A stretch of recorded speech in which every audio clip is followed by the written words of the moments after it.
Let's learn how to pick up and apply a pre-made fan. I'm using Lost Artistry's Tendy mid-stem fans and their Microfibre Slimboot tweezer. You can choose whichever pickup tweezer you like. I personally like to choose a volume tweezer for its sweet spot.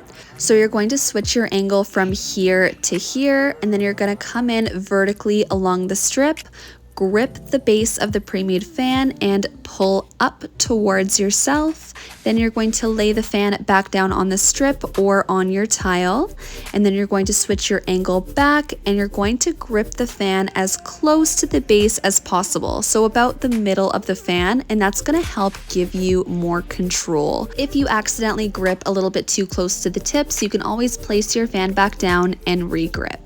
When dipping your pre-made fan, it's important to dip vertically into the glue dot, which is what I'm doing in this example here, and my movements are slow and controlled.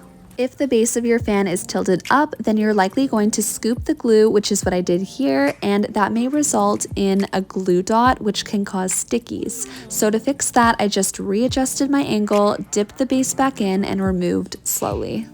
Now it's time for placement. Go ahead and take a look from the side, hover your extension, and adjust your angle so that the base will sit nice and flush with the natural lash. Once you have your angle lined up, you can go ahead and place your extension, then hold for about 5 seconds for the glue to cure. By the way, it's totally up to you if you'd like to place your extension on top, on the side, or underneath the natural lash. There's no right or wrong, it's up to your personal preference. And here is our perfectly placed pre-made fan. You can see that the isolation is on point and the base is nice and flush with the natural lash, about 0.5 millimeters away from the lash line. We hope you enjoyed this tutorial, and if you have any questions, don't hesitate to reach out to us below. Don't forget to like this video if you enjoyed and subscribe to our channel if you haven't already. We'll see you on the next video.